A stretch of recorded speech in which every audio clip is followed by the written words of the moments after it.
All right, good afternoon. My name is Kevin McMahill. I'm the sheriff of the Las Vegas Metropolitan Police Department. Thank you for joining us this afternoon. 27 years. 27 years.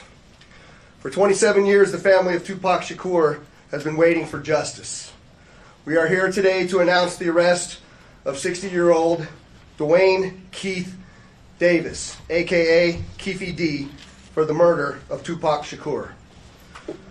Davis was arrested this morning by my LVMPD criminal apprehension team, and this investigation started on the night of September 7th, 1996. It is far from over. It has taken countless hours, really decades, of work by the men and women of our homicide section to get to where we are today. Several of those detectives that are standing here with us include Detective Cliff Mogg, the lead detective on this case. He is now retired. While I know there's been many people who did not believe that the murder of Tupac Shakur was important to this police department, I'm here to tell you that was simply not the case. It was not the case back then, and it is not the case today. Our goal at LVMPD has always been to hold those accountable and responsible for Tupac's violent murder accountable. Just like we do for every homicide victim in our city.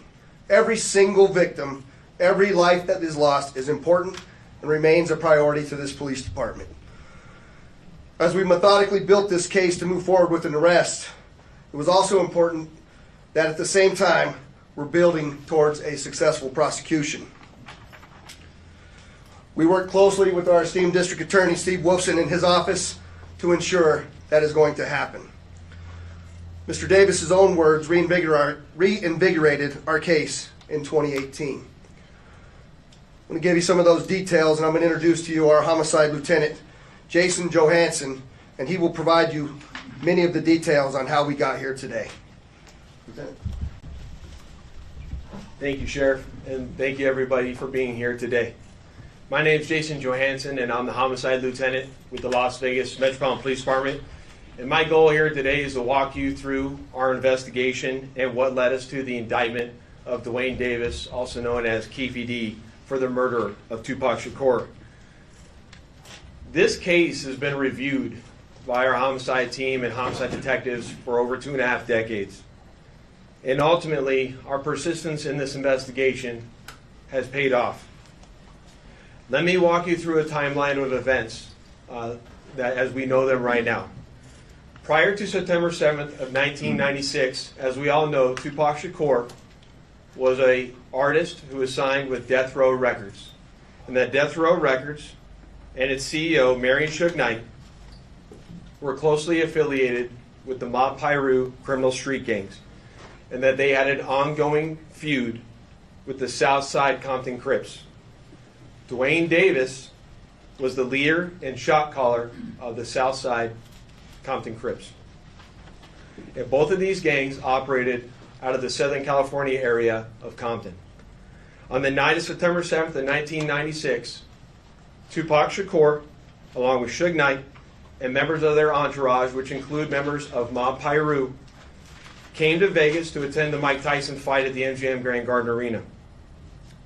Members of the Southside Compton Crips, which included Duane Davis, along with his nephew Orlando Anderson, were also in attendance at the same event.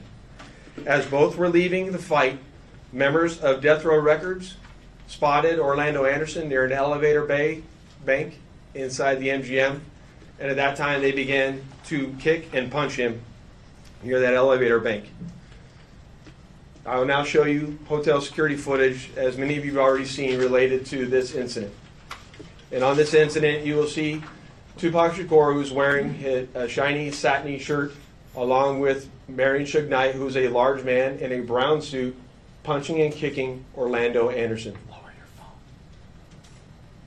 Following this incident, you'll see hotel security intervene, and then they will leave the area of the fight.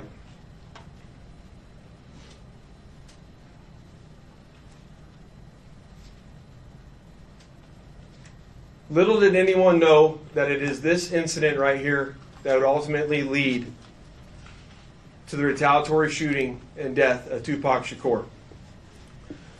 Following this incident, Tupac and Suge Knight both left the MGM to make their way to a post-fight party, which was to occur at a local nightclub. At the same time, word had spread amongst members of the Southside Compton Crips of what had occurred inside the MGM, and then that's when Duane Davis began to devise a plan to obtain a firearm and retaliate against Suge Knight and Mr. Shakur for what occurred inside the hotel against Mr. Anderson. After Davis obtained a gun, he entered into a white Cadillac along with Terrence Brown, DeAndre Smith, and Orlando Anderson. Based on our investigation, this is where we know they were seated. At some point in time, as they were in the white Cadillac, Mr. Davis took the gun that he had obtained and provided it to the passengers in the rear seat of the vehicle. As they were driving west on Flamingo Road near Koval, they had located the black BMW, which was driven by Suge Knight, and in the passenger seat was Tupac Shakur. And as they turned around, they pulled up near the passenger side of that vehicle and immediately began shooting at Mr. Knight and Mr. Shakur. Following that shooting, the white Cadillac fled the area southbound on Koval, and after our officers arrived on scene, Tupac was later transported to the University Medical Center, where he was treated medically and died approximately 6 days later on September 13th.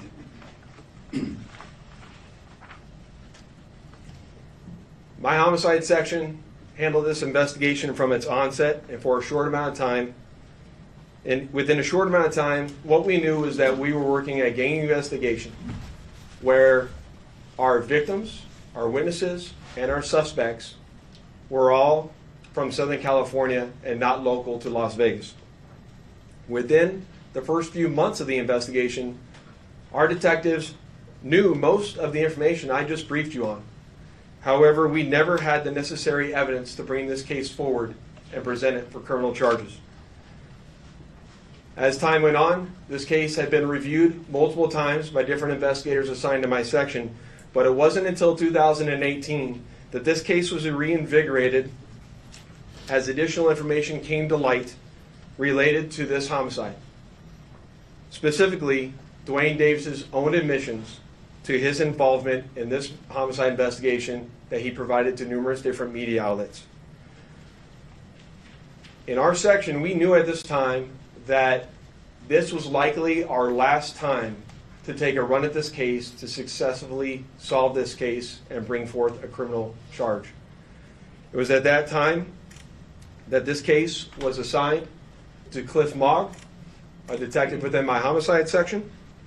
And over the last 5 years, my section worked closely, hand in hand with the Clark County District Attorney's Office and followed a systematic investigative plan over the last 5 years. We've conducted countless interviews and corroborated numerous facts that were not only consistent with the crime scene on the night of the incident, but also corroborated and were consistent with the sequence of events that night. This ultimately led to us procuring a search warrant which was executed at Mr. Davis's residence in Henderson, Nevada. And following the execution of that search warrant, in close coordination with the District Attorney's Office, this case was presented to the grand jury, which ultimately led to Davis being indicted on charges of murder. Before I hand it off to the District Attorney's Office, I would be remiss if I didn't thank Detective Mogg and all the other detectives that were not only assigned this case and reviewed this case, but all the other detectives from other agencies that assisted us in this investigation. They know who they are, and thank you very much for all the assistance you provided. It does not go unnoticed. And lastly, one of the most important things, in my opinion, is we need to make this be a reminder that the charge of murder does not have a statute of limitations. This agency has been and is invested in solving our cold case homicides so that we can bring closure to those families and justice for those victims of homicide. And with that, I will turn it over to the Clark County District Attorney, Steve Wilson.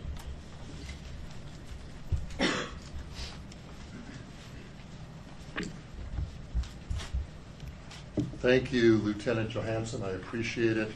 Good afternoon. I am the Las Vegas, Clark County District Attorney Steve Wolfson. It has often been said, justice delayed is justice denied. It's a quote we hear often and for many, many years when talking about our legal system, but not in this case. Today, justice will be served in the murder of Tupac Shakur. I'd like to acknowledge the relentless work of the many Las Vegas Metropolitan Police Department homicide detectives. We've mentioned Detective Cliff Mogg many times, and we can't mention his name enough. He is the detective, along with his colleagues, that brought this case here today to you. A Clark County grand jury has indicted Duane Keith Davis with 1 count of open murder with use of a deadly weapon with a gang enhancement. Davis will appear in court in the next few days or so for a hearing to determine his custody status and to set a jury trial date. This grand jury has been receiving evidence for months and has determined there is sufficient evidence to justify the filing of this criminal indictment. I've assigned 2 of my top prosecutors, Mark DiGiacomo and Banu Palal, to prosecute this case. I know a lot of people have been watching and waiting for this day.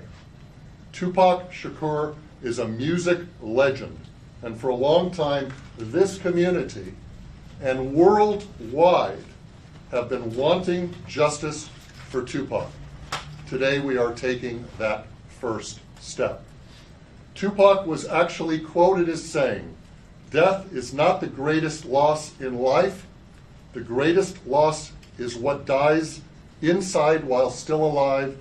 Never surrender." Well, we didn't surrender thanks to the great work of the Las Vegas Metropolitan Police Department under the leadership of Sheriff Kevin McMahill, Lieutenant Johansson, retired Detective Cliff Mogg. I am proud to announce the return of this document. This is the indictment we've been waiting almost 3 decades for. It spells out the facts and circumstances and what justifies a Clark County grand jury in returning an indictment. Justice will be served. Thank you. Thank you, Steve. I'd just like to say that the Las Vegas Metropolitan Police Department Homicide Section year over year solves over 90% of the homicides that occur in our jurisdiction. You won't find that anywhere else in the United States. For those family members that have lost somebody that we haven't solved that case, I want you to know, just like in this case, we're not going to give up. I also say to you that as we begin, we're going to take a couple of questions. I want you to remember in your questioning that this investigation, subsequent arrest, and now indictment is only the beginning of the process. And we are committed and invested in ensuring a successful prosecution as we move forward. So with that, we'll take any questions that you might have. Sheriff, have you Ken? excuse me, Sheriff, thank you. Have you been in touch with the Shakur family, anyone within here today? And if so, can you characterize what they told you? The family has reached out to my office, I imagine also to Metro. We've been in communication with them. We understand that they are welcoming this news, they are pleased with this news, and they are certainly aware of the return of this indictment. Do you anticipate them being at court for arraignment of Mr. Davis? I don't think they'll be at the arraignment. I mean, that's a relatively short hearing, but I know that they'll be involved. I know that they'll want to be apprised of what goes on a frequent basis. Go back. Can you talk about any of the statements that he made that piqued your curiosity again or got you back into this case? Jason, you want to answer that? We're not going to talk about any particular statements, but maybe he can address that globally.